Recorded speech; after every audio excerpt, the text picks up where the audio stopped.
The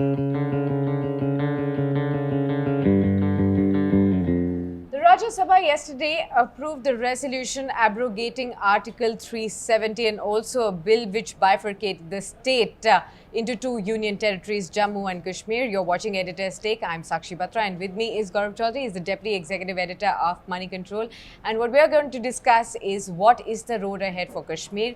What will this massive decision mean for the citizens of the Kashmir Valley and the citizens outside of Kashmir as well? Thanks a lot, Gaurav, for joining in. The landmark decision has been taken yesterday, but so far, again, we see that Jammu and Kashmir is still under prohibitory orders. There are about 4 lakh troops, as we understand from our sister channel CNN News 18, that are still present in Jammu and Kashmir. So far, with so many restrictions, there is no incident reported of any unrest. But what will this decision mean for lasting peace? And will this also end the long-standing political crisis that we've seen in the state so far? So that is the key question, actually. Whether this is clearly it is something that the government has taken a big risk on, and the government believes that this risk is going to pay off.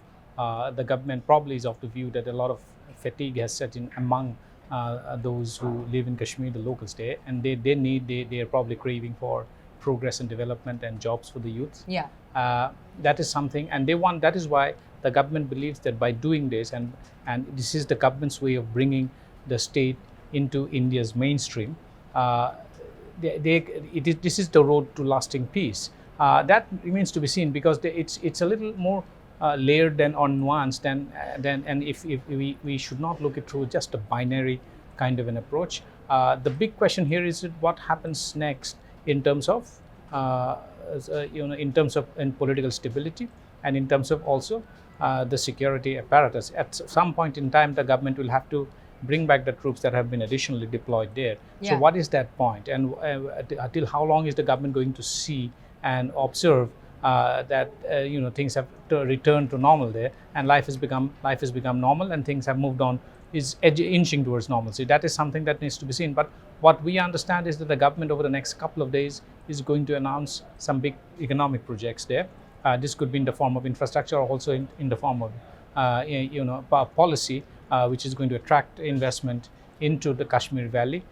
Importantly, what we gather is that sometime either in October or early November, the government is going to hold a mega investment summit there.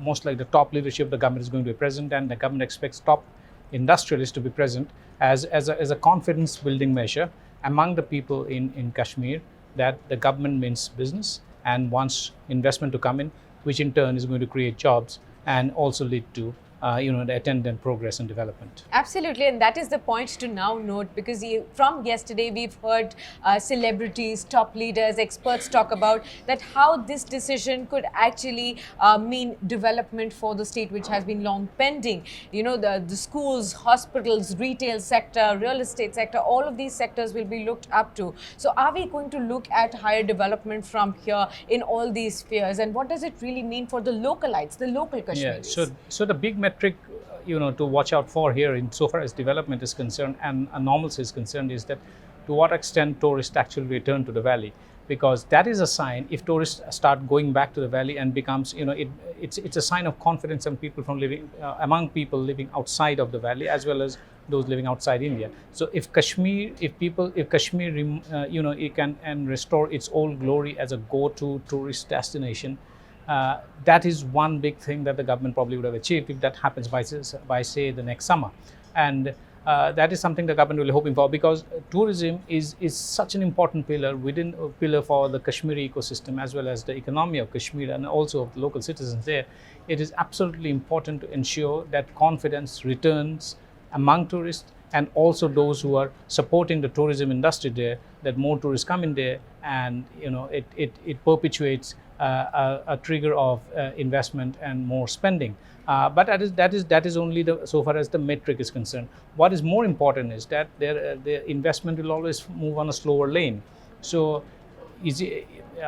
what are the kind of investors, or what are the kind of investment that industrialists are probably going to look at while investing in Kashmir? Please remember that one of the proximate reasons that royal investor sentiment, or the other way around, is that what is that attract investments is one, stability in law and order, and political stability and consistency in policy. These are three things that the government will have to ensure that remains consistent. One, law and order is stable.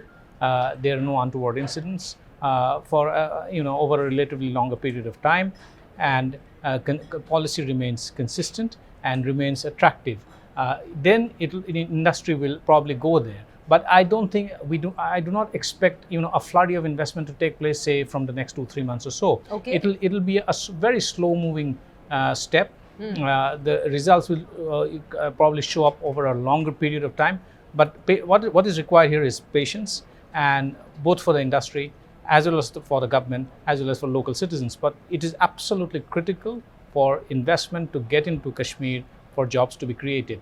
And if the government is serious about coming out with a lasting solution to peace, and that a solution that will bring lasting peace to the valley, investment and job creation and dealing with the problem of unemployment for the youth is absolutely critical.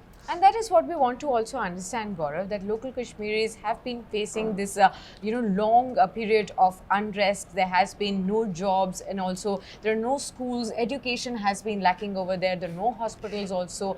The retail is not developed. So which are the key sectors that you really expect will move up first? Yeah, so I would expect anything that is, it's going to be service driven. So it's not going to be industry driven. Right. And it's also going to be agro-industry driven. Yeah. So service driven clearly is something that Kashmir can provide. It can set itself up as a big hub for startup activity, because it has everything there. It has human resources. The rental costs are low, the real estate costs are low, and if investment comes in and these are delivered through technology companies, it can actually turn into a good startup techs and hub. That is something that the government probably will be looking at. And the other thing is also on retail trade. Now, there are people there, and retail is all about private consumption. So retail trade has a lot of potential there, as well as agro-industry. And these are the three things that the government probably look at. But I would also expect the government probably will also going to focus on revival of what was once the glory of Kashmir, the Kashmir willow cricket bat industry. Okay. That has lost its glory considerably over the last 20-25 years because of the prevailing security situation, as well as because industry it was a small scale industry. It required a great degree of craftsmanship, which the locals had, and it also used a kind of willow that was only native to that area. And Kashmir willow was and continues to remain world renowned. It is in the government's interest, as well as in the interest of the local Kashmir economy, that in English the Kashmir willow industry, the cricket bat industry, actually revives and regains its lost glory. Absolutely. Thanks a lot, Gaurav, for sharing all those thoughts over there. Well, this move is massive. It is historic move. From here on, we'll have to just wait and watch out to see how the lasting peace will be there or not. The government will take many measures to also boost the economic growth of the state as well, by doing the investment summits and for making sure that more and more investments come into the state for the development and also create more employment opportunities. So slowly and gradually, the local Kashmiris will also open up their eyes and hearts to understand that this will be probably good for them as well. Thanks a lot for joining us in this edition of Editor's Take, and do stay logged on to moneycontrol.com for more news and updates. Thanks for watching.